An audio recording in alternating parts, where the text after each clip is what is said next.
सम्यक ज्ञान स्वरूप या केवल ज्ञान स्वरूप जो परमात्मा है उनको नमस्कार करके इस ग्रंथ की रचना की है। जैसे कि आप और हम सब जानते हैं कि इस ग्रंथ के अंदर जो संसार के प्राणियों को इष्ट है वह सुख है और वह सुख मोक्ष में मिलता है और उस मोक्ष को प्राप्त करने का जो कारणभूत जो स्वात्म ध्यान है, आत्म ध्यान है, उसका इसके अंदर विवेचन किया गया है। आत्म ध्यान का मतलब ही होता है कि आत्मा में निर्विकल्प हो करके निश्चल हो जाना, इसी को बोलते हैं आत्म ध्यान। इसी को बोलेंगे आत्मा का ध्यान। आत्मा में निर्विकल्प हो करके स्थिर हो जाना, रत हो जाना, लीन हो जाना, इसी का नाम है आत्म ध्यान, है ना। तो आत्म ध्यान कैसा होता है और जो योगी जन आत्म ध्यान करते हैं तो उनकी कैसी परिणति होती है, सबका वर्णन इसमें चल रहा है। पिछले 2-3 अपन दिनों से यही ध्यान कर रहे हैं कि सारा दुख का कारण ये हमारे आत्मा से जो भिन्न शरीर को आदि लेकर जो कुछ भी है उनमें हमारी जो रागत देश की परिणति होती है वही हमें दुखी करती है। और जब वह बोध को प्राप्त हो जाता है और इन पदार्थों से विमुख होकर के वैराग्य प्राप्त करके चारित्र धारण करके बार बार आत्मा का चिंतन, आत्मा का स्पर्श करता हुआ जब वह स्वतः अपने आप में लीन हो जाता है तब उसको इस चीज़ की प्राप्ति होती है, अर्थात सुखी हो जाता है, संतोषी हो जाता है, आनंद उसे आने लगता है। इसका विवेचन चल रहा है। आज अपन 45 नंबर की कारिका में उसी बात को और कहेंगे आचार्य कि दूसरी जगह प्रवृत्ति जो नहीं करता है तब क्या होता है। क्योंकि पिछली कारिका में पढ़ा था अपन ने कि वह बंधता नहीं है, छोड़ता है। आत्मा को छोड़कर जब हम दूसरी जगह प्रवृत्ति करते हैं तो बंध होता है।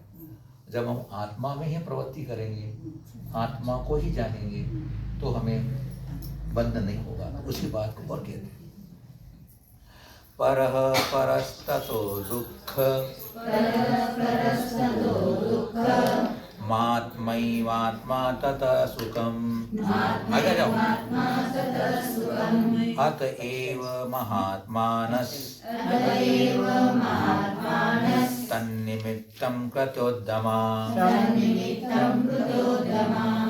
परः परस्ततो दुःखमात्मैवात्मा ततः सुखम्। अत एव महात्मानस्तन्निमित्तं कृतोद्यमा।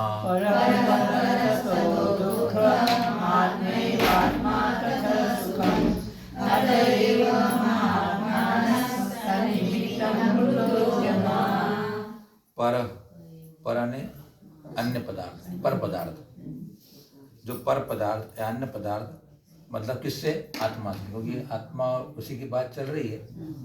तो पर आने अन्य पदार्थ से, आत्मा से, पर आने अन्य है, जो आत्मा से पर हैं वो पर हैं। तथा आने इसलिए, तथा ने उन अन्य पदार्थों से दुखम दुख होता है। आत्मा से जो भिन्न पदार्थ हैं उनसे दुख होता है। और आत्मा आत्मा एव, आत्मा अपना आत्मा का है, आत्मा अपना आत्मा ही है या आत्मा है। तो तथा आने इसलिए सुखम, उस आत्मा को सुख होता है। अपना आत्मा आत्मा ही है, अपना आत्मा आत्मा ही है, इसलिए सुख है, सुख होता है। अतएव इसी कारण या इसलिए महात्मनः, जो महापुरुष हो गए, उन्होंने तन्निमित्तम कृत उद्यमा, उस आत्मा के लिए, तद निमित्त ने उस आत्मा के लिए या आत्मा की प्राप्ति के लिए कृत उद्यम किया, क्योंकि अपना आत्मा ही सुखी करने वाला है, सुख प्रदान करने वाला है। इसलिए मतलब क्या हो, पर अन्य हमारी आत्मा से जो अन्य है वो हमसे भिन्न है, पर है, इसलिए उनसे दुख होता आया है। और अपना आत्मा अपना ही है, इसलिए सुख होता है। लोक में भी देखते अपन, प्रसिद्ध है कि अपना घर होता है, किराए का घर होता है। किराए के घर में रहने वाला दीवार में खिली नहीं ठोक सकता है, नहीं नीचे से ऊपर आ जाएगा, क्या कर रहा है बोले तू।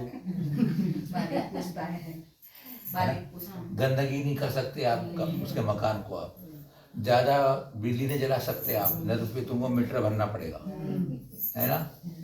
और फिर जैसे 1 तारीख हुई तुम्हारे पास किराया लेने खड़ा हो जाएगा, और नहीं अपने पास नहीं व्यवस्था बनी तो अपने उसके सामने अपने उसको गिराना पड़ेगा, तो क्या हुआ, तो पराया जो घर है वो दुख का घर है।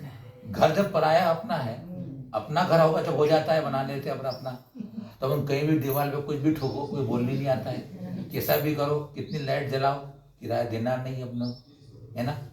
तो इसका मतलब क्या हुआ, अपना होता है, पराया होता है, तो पराया से दुख होता है, बोल ना। अपना बेटा है, व्यवहार की बात चल रही है, अपना बेटा अपना होता है, पराया का पराया होता है, तो अपने बेटे से सुख होता है। पराया का बेटे को अपना पराया मानते तो सुख थोड़ी होता अपने को। हमारे वजह के लिए घुटने की तरह झुकता है, तो अपने भाई बंधु अपने परिवार वाले अपने काम नहीं आएंगे। जैसे कि अभी जैसे कोई राजनीति में है, तो राजनीति में अपने कोई काम कराना हो और अपना कोई वहाँ ऊंचे पद पे बैठा हो, यार अपना आदमी बैठा हुआ यार, अपना काम हो जाएगा, ऐसे लगता है ना। तो जिस प्रकार यहाँ अपने को जिससे अपन व्यवहार में मान रहे हैं, उससे अपने को सारे व्यवहारिक सुविधाएं साधन प्राप्त होते हैं, उसी प्रकार जब तक हम इन पर पदार्थ, शरीर, परिवार, संसार के अन्य पदार्थ और विषय भोग, हम इन सबको जब तक हम अपना मानते हैं या अपना बनाना चाहते हैं, ये कभी अपने होते नहीं, न बनते नहीं है। हम उन्हें अपना बनाना चाहते हैं, और जब नहीं बनते हैं तो दुखी होते हैं, न अपने साथ जाते हैं, न अपना साथ रखते हैं। तो इसलिए क्या कहा कि पर है, उससे दुख होता है, क्योंकि ये जो अपनी आत्मा से जो भिन्न चीजें हैं वो शाश्वत तो है नहीं, वो कर्माधीन है, संयोग से प्राप्त होती है, वियोग प्राप्त हो जाती है, नित्य तो रहती नहीं है, हीनाधिक होती रहती है, कम ज्यादा होती रहती है, घूमती मिलती रहती है। तो अनेक प्रकार के इन बाह्य पदार्थों से हमारे को संकल्प विकल्प होते रहते हैं, उन संकल्प विकल्पों से इष्ट अनिष्ट की कल्पना होती है, उससे राग द्वेष होता है, और उससे हमारी आत्मा जलती है, हमारी आत्मा दुखी होती है। क्यों? हम दूसरे को हमारे अनुरूप परिणमन कराना चाहते हैं इसलिए, और दूसरा हमारे अनुसार परिणमन कर नहीं सकता, क्योंकि प्रत्येक द्रव्य स्वतंत्र सत्ता लिया हुआ है। यह एक परमार्थ को पहले दृष्टि में लेना पड़ेगा। प्रत्येक स्वतंत्र आत्मा है, और प्रत्येक पदार्थ स्वतंत्र है। एक परमाणु भी स्वतंत्र सत्ता लिए हुआ है, एक परमाणु भी।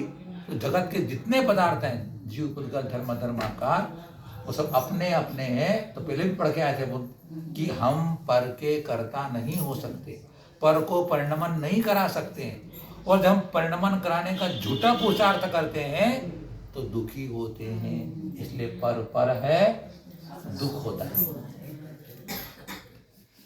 हम पर के स्वामी बन रहे हैं, पर के कर्ता बन रहे हैं, पर के भोक्ता बन रहे हैं। ये 3 जो है रखना, स्वामी, कर्ता, भोक्ता, तो ये अपन बन नहीं सकते, ये परमार्थ है। व्यवहार में निमित्त नैमित्तिक संबंध से हम पर को करते हैं, पर को अपना मानते हैं, इसलिए भजन बोलते ना कि पर को माना अपना, यही दोष हमारा है, शुद्धात्म हो अपना, अज्ञान तिमिर हरे। अज्ञान के अंधकार के कारण इस अंधेरे में हम पदार्थों को पकड़ने की कोशिश कर रहे हैं, लेकिन पदार्थ पकड़ में नहीं आ रहे। आत्मा ही अपना आत्मा है। आत्मा को अपने को जैसे अपन परिणाम करते हैं उस परिणाम को परिणमन करता है। अगर मैं जब मेरे हित का मेरा संकल्प कर लूं कि मुझे आत्मा का हित करना है, आत्मा का भला करना है, तो जब मैं उस हित के मार्ग में स्वयं लगता हूँ तो मेरी आत्मा ही मुझे उसमें सहयोग कर रही, परिणाम बनाने, मेरे परिणाम। तो और जब हम अपने में ही अपना सारा संबंध जोड़ते हैं,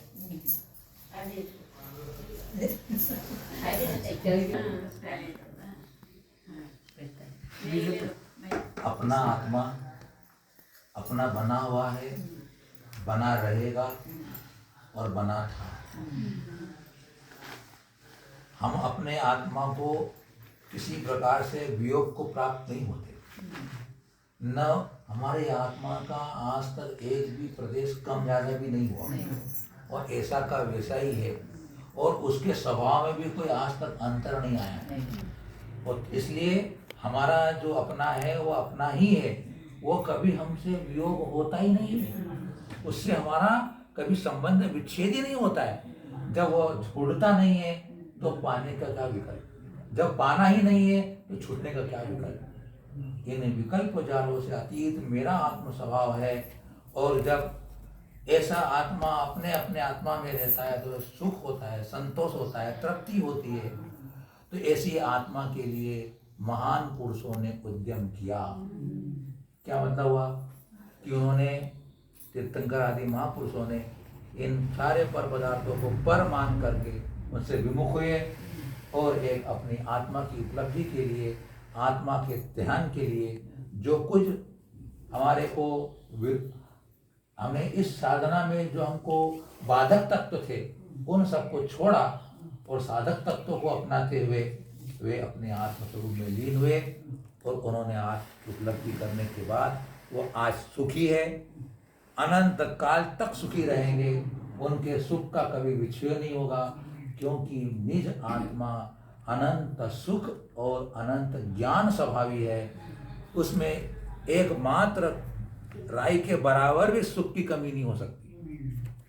बस हम उस पर दृष्टि दें, उस पर लक्ष्य बनाएं तो हम भी परम सुखी हो सकते हैं। इसलिए हमें अपने को अपनाना है, पर को नहीं अपनाना। अपना अपना है, बाकी सब सपना है। अपना अपना है, बाकी सब सपना है, और हम सपने को अपना रहे, सपने को अपना रहे। सपना तो एक मरीचिका की तरह है, और हम लोग तो सोकर के सपने देखते हैं, लेकिन हम कैसे हैं कि जागते हुए सपने देखते हैं।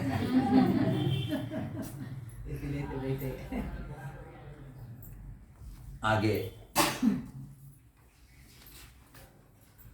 तो अब कहते हैं कि पर द्रव्य में जब अनुराग करेंगे तो उससे क्या दोष आएगा। आत्मा में, आत्मा से हम सुख मिल जाएगा, तो पर में अगर हम अपनाएंगे उनको तो क्या होगा। तो पर के अनुराग का फल, अविद्वान पुद्गल द्रव्यम यो विनंदति तस्य तत् न जातो सामीप्यम न जातो जंतो सामीप्यम चतुर्गतिषु मुञ्चति अविद्वान् पुद्गल द्रव्यं यो विनन्दति तस्य तत् न जातो जंतो सामीप्यम चतुर्गतिषु मुञ्चति।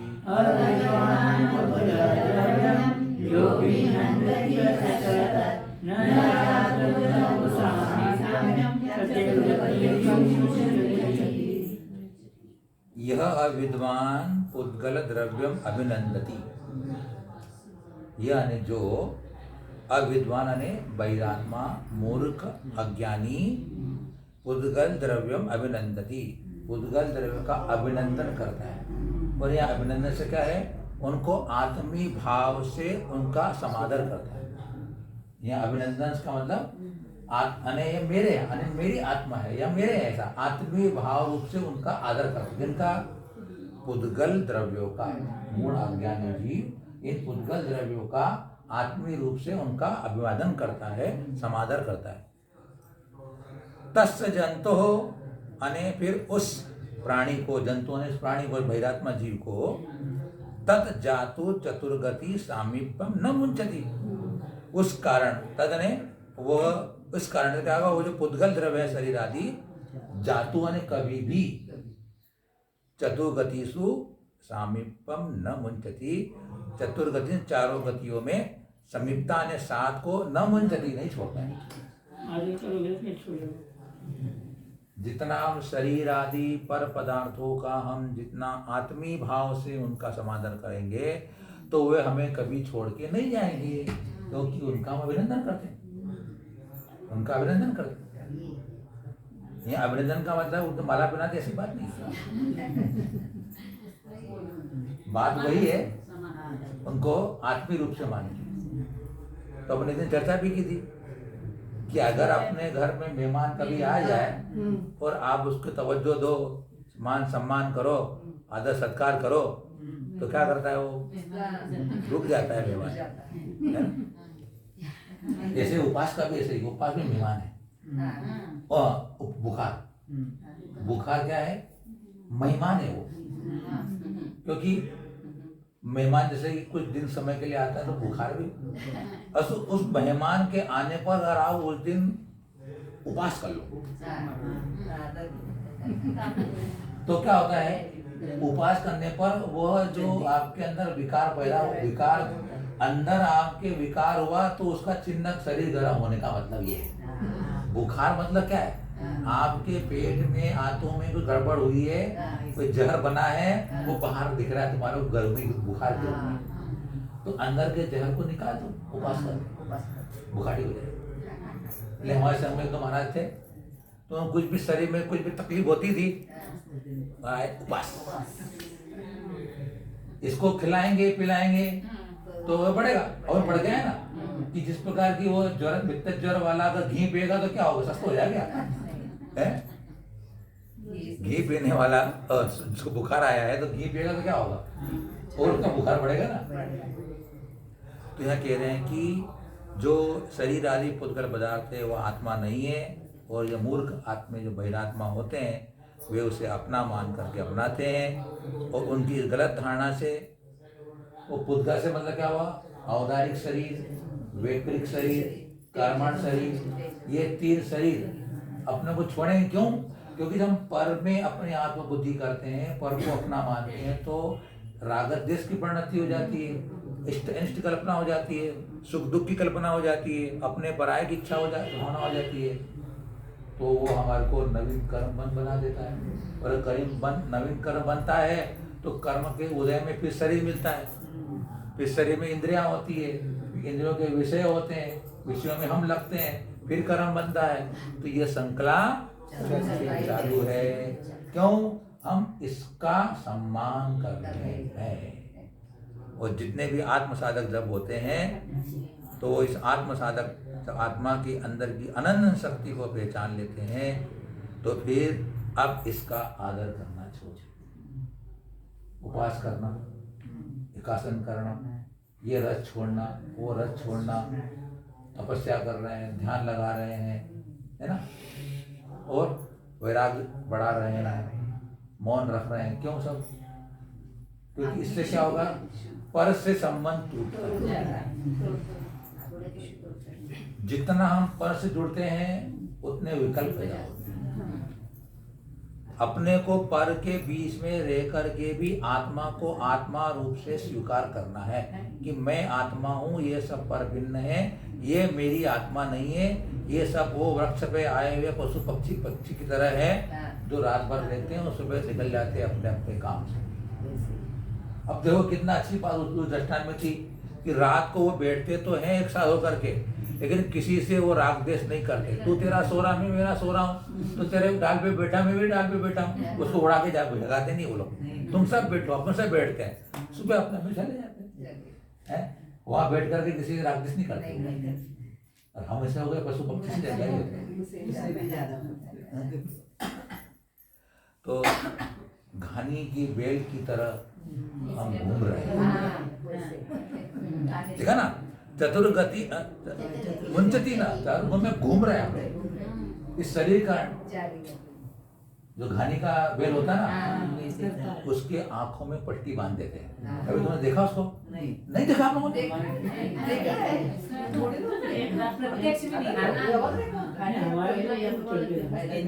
घानी का बेल होता है ना, उसकी आंखों पर पट्टी इसलिए बांध देते हैं कि वो घूमता है ना तो चक्कर आ जाए।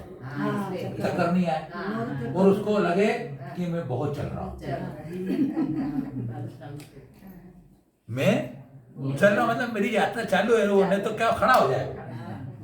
जगह यहीं कहीं घूम रहे हैं। घाना तक नहीं लेना ये नहीं घाना अब देखो तो वो घानी की बेल की तरह हमारा भ्रमण चल रहा है और हम कितने चल चुके हैं वो मालूम ही नहीं पड़ रहा। क्यों? मोह अंधकार, मोह की पट्टी अपनी आंखों में बंधी हुई है। अज्ञान की पट्टी बंधी है हमारे आंखों के ऊपर। हमारे अंदर की जो अज्ञान चक्षु है वो हमारे ढके हुए है। चर्म चक्षु खुले होने पर भी ज्ञान चक्षु हमारा बंद है। इसलिए हम इस पौद्गलिक पदार्थों में ही रचे बचे हुए अपने अंदर का जो आत्म वैभव, गुणों का भंडार, आनंद कंद, सुख निकंद, ऐसा आत्म तत्व अपना है, उस पर हम लक्ष्य नहीं देते, दृष्टिपात नहीं करते, उसका स्मरण नहीं करते, उसको जानने की कोशिश नहीं करते। इसीलिए हम इसलिए समाधि तंत्र में आचार्य देव ने कहा कि न जानन्ति शरीराणि सुख दुखान न बुद्धय निग्रहानुग्रह धियम तथा पैत्रेव कुर्वते। शरीर तो पर है ना अपना, और यह जड़ भी। इन सुख दुख को यह शरीर तो जानता नहीं। अब बात थोड़ी समझना रहस्य। सुख दुख होते हैं शरीर में, सुख दुख होते हैं, लेकिन सुखी दुखी कौन होता है? अर्थ समझ आएगा ना? सुख दुख, सुखी दुखी। जो चेतन है वो सुखी दुखी होता है। सुख दुख किसमें होते हैं? तो क्या हुआ कि न जानन्ति शरीराणि सुख दुखानि अबुद्धय। शरीर अज्ञानी है इसलिए सुख दुख को नहीं जानता है। तथापि फिर भी अबुद्ध है अज्ञानी जीव, मूढ़ बहिरात्मा जीव, निग्रह अनुग्रहम धियम तत्रैव कुर्वते। इस शरीर के प्रति अनुग्रह करते हैं और निग्रह करते हैं। सजाना, निलाना, धुलाना, अष्टपुष्ट बनाना, सुंदर दिखाना, ये क्या हो गया? अनुग्रह हो गया। और घर में कभी पति पत्नी की कोई झगड़ा हो गया, कोई अनबन हो गई, आज मैं रोटी नहीं खाऊंगी,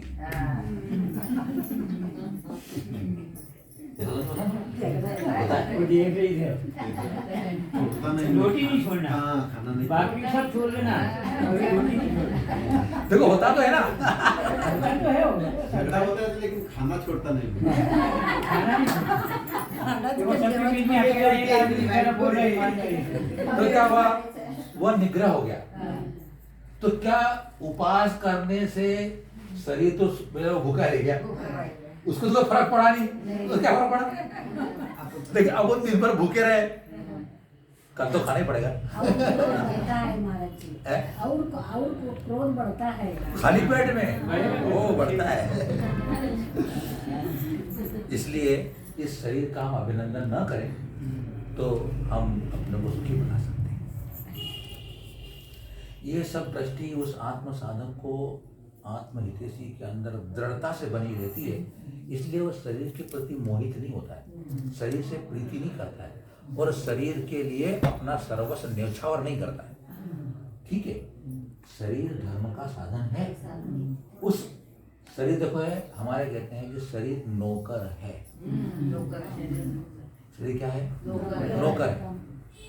शरीर को नौकर जब मान लिया है तो नौकर को काम कराने के लिए तनख्वाह देनी पड़ती है, भोजन देना है ना। तो शरीर से अपने को काम लेने रत्नत्रय की आराधना करना है, तपस्या करना है और साध्य करना है, तो क्या करना पड़ेगा? उसको खाना देना पड़ेगा, किराया देना पड़ेगा, ना नौकरी का पगार देनी पड़ेगी। बस यही सम्यक दृष्टि की दृष्टि में यही रहता है कि यह शरीर जो मेरे साथ लगा है एक नौकर की तरह है, मेरे को इससे आत्मा की साधना करना है, आत्मा का कर्म बंधन से मुक्त कराना है, इसके बिना तो नहीं होगा। इसलिए मैं इसको पूरा तो छोड़ नहीं सकता हूँ कि भैया इसको मैं भूखा पूरा मार दूँ, तो मेरे को काम ही नहीं कुछ होगा शरीर संसार अवस्था में। तो उसको आज दिन भर जितना मेरे को काम लेना है उतना डाल दिया, तो कल निकल देखेंगे, कल मिलेगा नहीं मिलेगा क्या होगा। अब देखो, अब नौकर को जब आप बराबर तनख्वाह नहीं देते हैं, उसका बराबर उसका भोजन पानी नहीं देते हो और जितने तनख्वाह मांगे नहीं देते हो, क्या करता वो? कल नहीं आएगा। अर्थात तुमको छोड़ के इसी का वैसे ही है। अब इसको जब अपन जितना चाहिए उससे वो कम करते जाएंगे, अपने को छोड़ के चला जाएगा।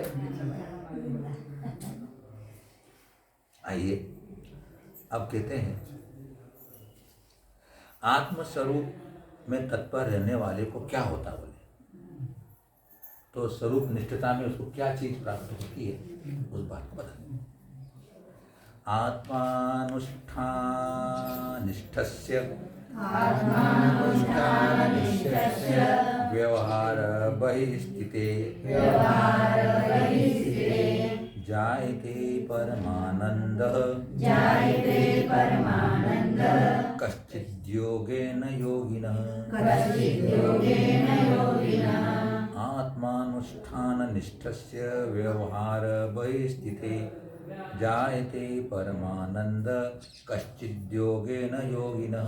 आत्मानुष्ठाननिष्ठस्य व्यवहार बहिस्थिते जायते परमानंद कश्चिद्योगेन योगिनः बहुत सुंदर बात।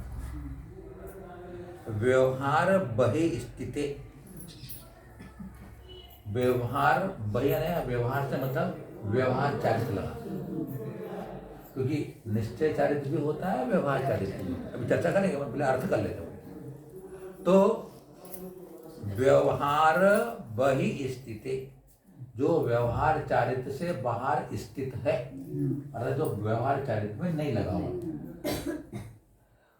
आत्मानुष्ठान निष्ठस्य, और वो आत्मा अनुष्ठान ने, यहाँ आत्मा का अनुष्ठान क्या होगा? ध्यान। यहाँ अपना अनुष्ठान क्या है? यहाँ पूजा क्या है? यहाँ आराधना क्या है? ध्यान। इस अध्यात्म ग्रंथ में आत्मा की पूजा क्या करना अपने को? ध्यान करना है ना। तो आत्मा के अनुष्ठान ने आत्मा के ध्यान में लवलीन है, निष्ठवान, निष्ठस्य, निष्ठ है, तन्मय है, तल्लीन है, एक पने को प्राप्त हो गया। ऐसा योगी, ऐसा मुनि के, योगिना न योगी के, मुनि के योगेन, यहाँ योग ने ध्यान लगा, यहाँ वो मनोजन का योग नहीं लगा ना, क्योंकि योग का अर्थ ध्यान होता है यहाँ पर। तो योग से योगी बना, तो योगेन आत्म ध्यान के द्वारा कश्चित अनेक कोई अपूर्व क्या होता है? परमानंद जाएगी, परम आनंद से होता है। कब होता है? जब वह व्यवहार चारित्र से बाहर ठहर कर व्यवहार चारित्र को गौण करके निश्चय चारित्र मतलब अपने आत्मा के अंदर वीतराग संवेदन ज्ञान के द्वारा लीन रहता है, लीन हो जाता है, तो उस मुनि को उस आत्म ध्यान के द्वारा वचन के अगोचर परम आनंद होता है। आनंद नहीं, परमानंद होता है। आनंद क्यों? क्योंकि उस समय, उस अवस्था में जब वह आत्मस्थ है, आत्मलीन है, तब उसे व्यवहार जो चरित्र है सामायिक करना, प्रतिक्रमण करना, उपदेश देना, तीर्थ वंदना करना, है ना, षट आवश्यक जो कुछ भी है उस समय उसका वहां पर उपयोग नहीं रहता है, क्योंकि यह व्यवहार चरित्र है जो कि 28 गुण का पालन कह लो, सीधी भाषा में अपन कहें तो एक प्रकार का विकल्प है। क्या है? अरे यार 12 बज गई यार, सामयिक करना यार, ये उठ नहीं रहा यार, क्या करूं यार, है ना? अरे यार ये करना है, अरे पतिगण बाकी रह गया, मैदान में चला गया, पतिगण बाकी, कौन हो रहा, चलो ये छोड़ दो, जल्दी जल्दी कर लो, है ना? तो व्यवहार चारित्र ठीक है, किसी दृष्टि से जहाँ उपादेय है उपादेय, सर्वथा नहीं लगाना। यहाँ अपन चार बात लगाएंगे, सुनो फ्रेंड्स, आगे बढ़ जाओ, सुनेगा, बैठो, हम इसलिए बैठेंगे आपको दिखेगा, बैठो आप, हाँ सुनो।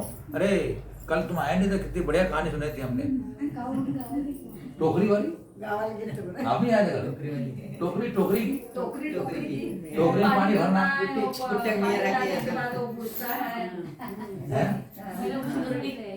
करनी थे आप लोग, चलो कोई बात नहीं, देश आए तो क्या हुआ, क्या चलिए बात नहीं, वो तो हो गया, हाँ व्यवहार चरित्र का चल रही, विकल्प है वह, लेकिन किसी दृष्टि से विकल्प है, क्योंकि अभी वो आत्मस्थ नहीं है तो वो शुभोपयोग में तो वर्तेगा ना। अगर जब तक वो आत्मस्थ नहीं हो रहा है, आत्मा में लीनता की वो पूरी पूर्णता को प्राप्त नहीं हो रहा है, तब तक तो इन अशुभयोग से बचने के लिए शुभोपयोग तो करेगा ना। अगर वो शुभोपयोग के इन कर्तव्यों का पालन न करेगा, षट आवश्यक कर्तव्य जो बताए गए 24 घंटे के अपने को मुनियों को, वो नहीं करेगा, तो या तो फिर वो पाप प्रवृत्तियों में, पाप क्रियाओं में, या इधर उधर ही अपने उपयोग पर लगाएगा, तो उससे उसका आत्मकल्याण नहीं होगा।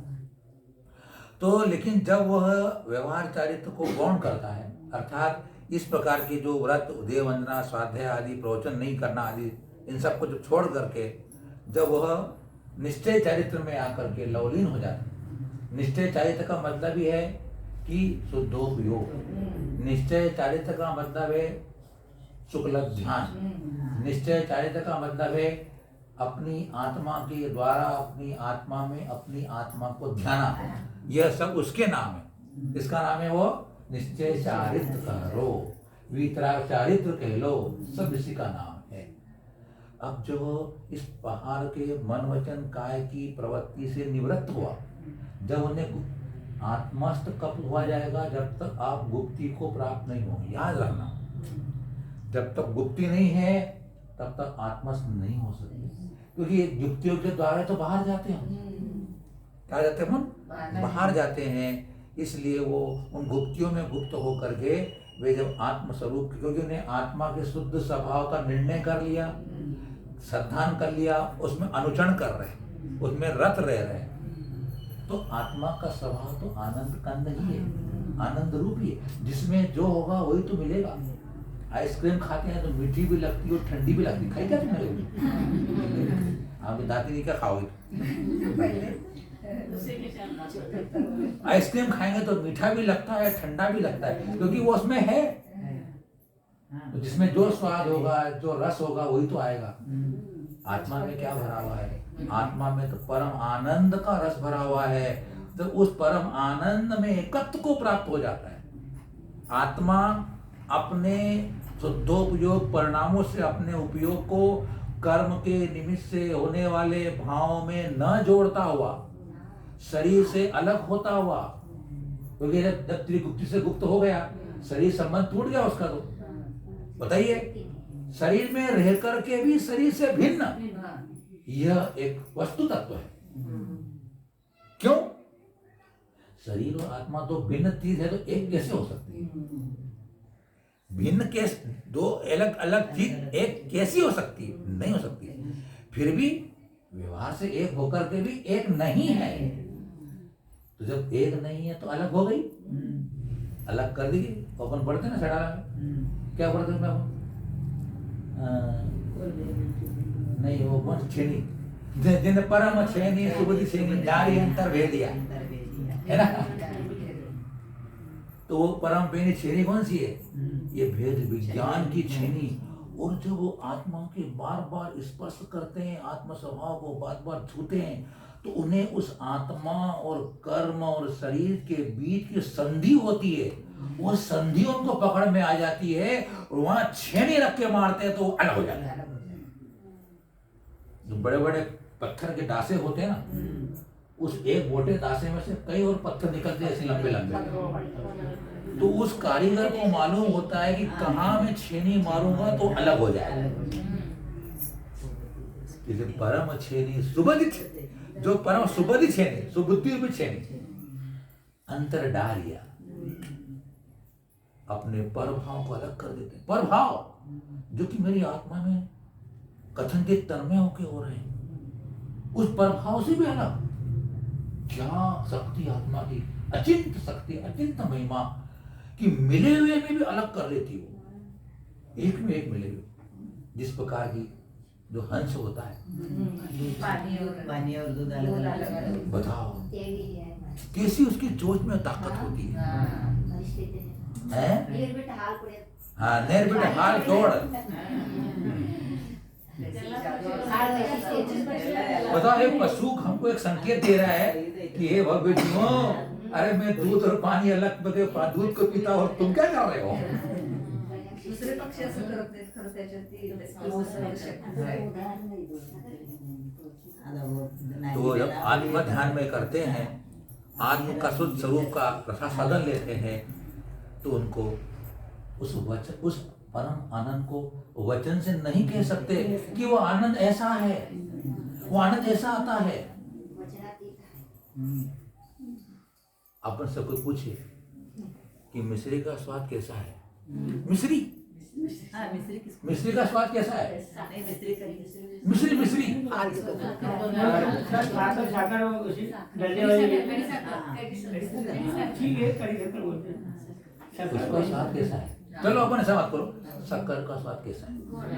गुड़ है, गुड़ है, कैसा गुड़? मीठा है, कैसा मीठा है? अरे बहुत बहुत कितना मीठा है?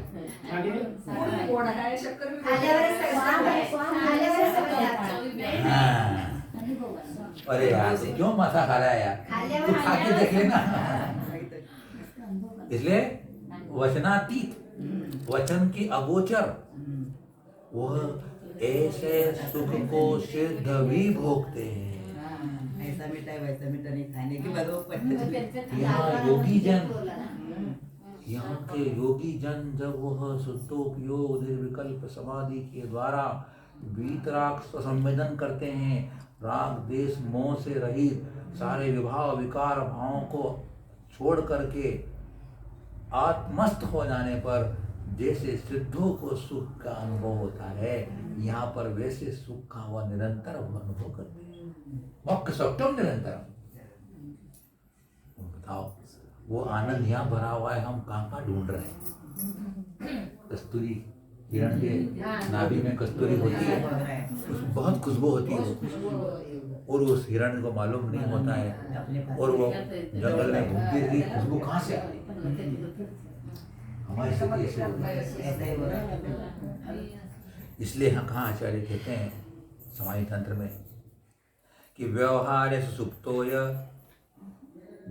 स जागृत्यात्म गोचरे जागृति व्यवहारेस्मिन् सुप्तश्चात्म गोचरे।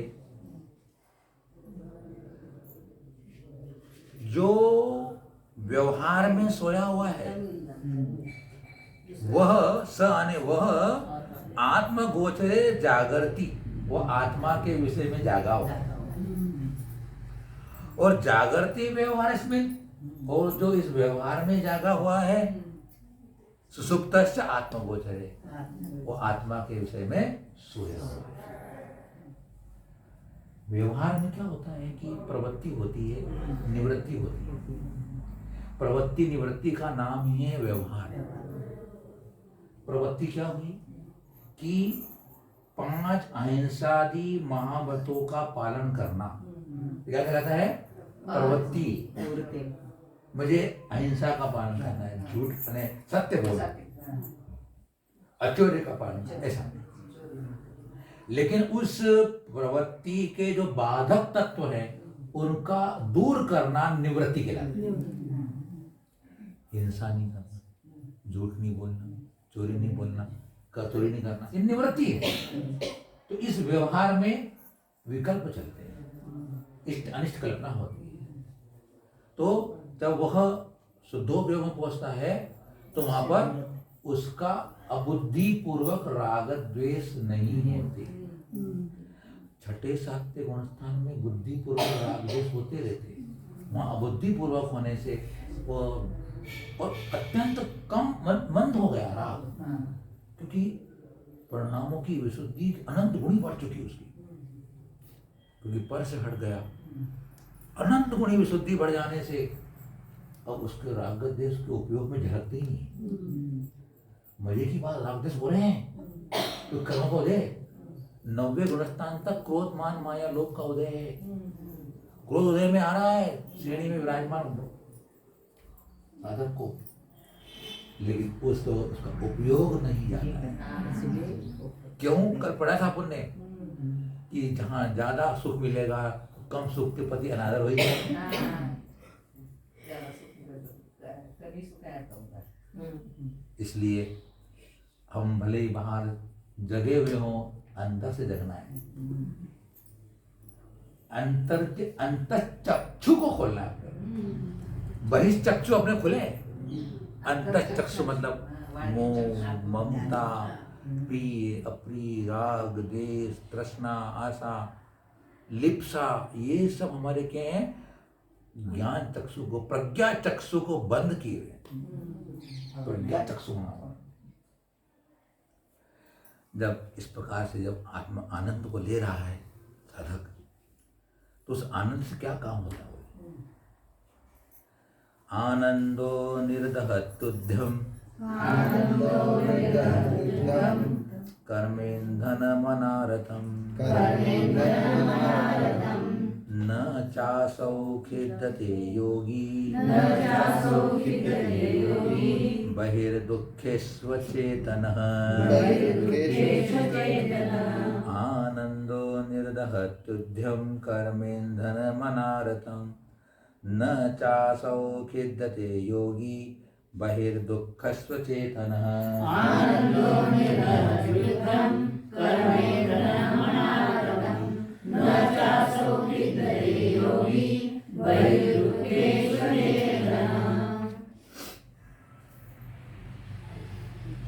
आनंद अनारतम अर्थात आत्म ध्यान का जो आनंद, ऊपर आनंद की बात है, परम आनंद प्राप्त होता है, तो वो आत्म ध्यान का जो आनंद है अनारतम यानी निरंतर, उसमें कोई बाधा नहीं आती, कोई उसमें विघ्न नहीं आता है। जब आत्मा आनंद आता है, यहाँ अपन कभी अपने रसना इंद्री के या अन्य इंद्री के विषयों का सेवन कर रहे हो और उसमें कहीं तुमको मजा आ रहा हो, तो उस मजे में कई और बाधाएं खड़ी हो जाती है। तो ये संसार के इंद्रिय सुख में हजारों बाधाएं खड़ी हो जाती हैं, लेकिन जब आत्मा का परम आनंद होता है तो उसमें बाधा नहीं आती, निरंतर। तो निरंतर उद्धम ने बहुत से उस आत्म ध्यान का आनंद निरंतर क्या करता है? बहुत से कर्म ईंधनम निर्दहती, कर्म रूपी ईंधन को जलाता है वो आनंद। देखिए यार, जब कभी भी अगर हम धर्म अनुष्ठान में, पूजा में, भक्ति में, जप में, सामायिक में, स्वाध्याय में, जब कभी भी हम लगे और जिस दिन तुम्हें लगे कि आज आनंद आया, तो जो आपको आनंद आया है वो आपको अपना आनंद आया है। ये बात समझ के चलना। अर्थात हमने अपने इस स्वभाव को स्पर्श किया, हम उस अपने स्वभाव के उस समय सम्मुख हो गए, बाहर से विकल्प हमारे मंद हो गए, अन्यथा आनंद नहीं आता। लेकिन संसार के मूर्ख प्राणी उसे होते हैं कि किसी शादी में खाने पीने की पार्टी में गए और बहुत सारे पकवान खा लिए, आज तो आनंद आ गया पार्टी में, बोले जलेबी खाते हैं। विषयों में कभी आनंद नहीं हो सकता, याद रखना। तुम झूठा बोलते हो, विषयों में कभी आनंद नहीं, विषयों में मजा है और मजा वाले को सजा मिलती है।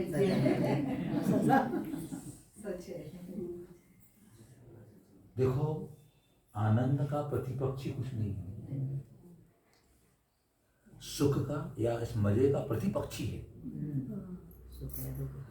सुख है दुख है, अच्छा है बुरा है, आनंद का प्रतिद्वंदी नहीं है। इसलिए आनंद शब्द का प्रयोग, आसमंता नंदती थी आनंद, जिसे आत्मा के एक एक प्रदेश से, आत्मा के एक एक प्रदेश से अमृत झर रहा है, आनंद झर रहा है, ऐसा आनंद होता है। तो क्या करता है वो आनंद? निरंतर कर्म रूपी ईंधन को जलाता है तथा वही दुखेषु अचेतन बाहिर अने परिसर उपसर्ग आदि जो दुख से अनभिज्ञ रहता है, उसको ज्ञात नहीं होता। और पढ़ के आए उसको बाहर का भान नहीं होता। वो अपन पढ़ के आए कि शरीर को भी न जानाती, शरीर को भी नहीं जानता है आत्मस्थ हो योगी। तो जो उस आनंद में जो डूबा हुआ है, तो वह जो बाहरी परिसर दुख आदि हो रहे हैं, उपसर्ग आदि हो रहे हैं, उनसे अनभिज्ञ होने के कारण असौ योगी न खिद्यते, उसे खिन्न नहीं होता है। दो काम हो गए, कर्म के ईंधन को जला रहा है और वो बाहर के इन दुखों से भी दुखी नहीं होता है। यह है आनंद का कार्य। अग्नि में जितनी हम ईंधन डालते जाएंगे जलता जाएगा, जला देता है। वैसे ही जितना हमारा आनंद बढ़ता जाएगा, आनंद में उत्कृष्टता आती जाएगी, वह आनंद हमारे कर्मों की इन बेड़ियों को, कर्मों की श्रृंखलाओं को काटता तोड़ता जलाता रहेगा।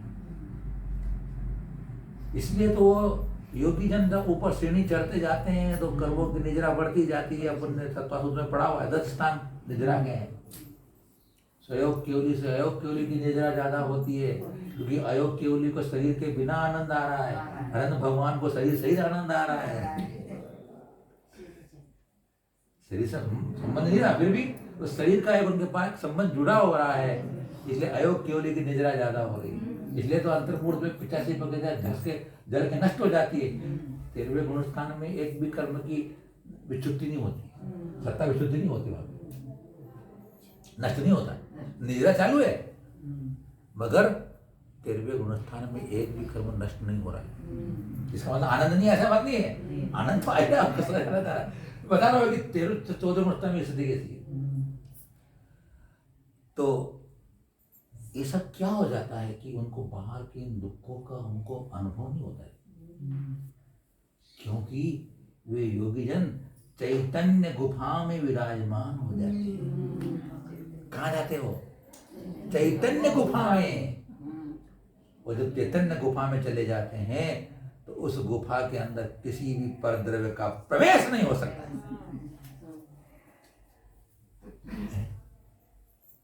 किसी का प्रवेश नहीं हो सकता है। इसलिए वो चैतन्य गुफा में केले मुनिवर, होली खेले मुनिराज शिखर वन में, अकेले वन में मधुवन में, मधुवन में आज मची है होली, मधुवन में। उसी में आया चैतन्य गुफा में मुनिवर बसते, अनंत गुणों के केली करते। नहीं, कर्म की धूल उड़ाए मन में, मधुवन में। मधुवन, मधु कहते हैं शहद को, मीठा होता है, उसका वन। हमारा आत्मा मधुवन है। वो मधुवन सिगरेट की मत समझ रहा तुमने।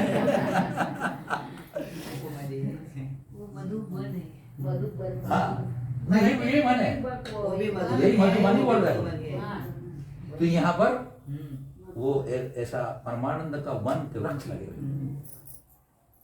तो चैतन्य गुफा में चले जाएंगे तो बाहर भी कोई दुख का अनुभव नहीं होता।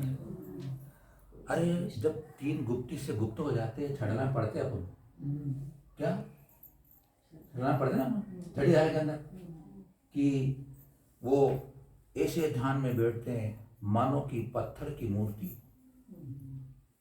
वो पंक्ति आती है छड़ी, वो छड़े इसके पहले आता वो अग्रती नहीं शैली से जरा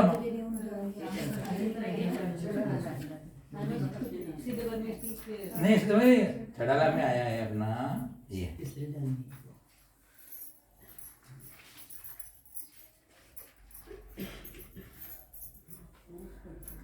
सम्यक प्रकार निरोध मन वच काय आत्म ध्यावते तिन सुथिर मुद्रा देख मगगण उपल खाज खुजावते।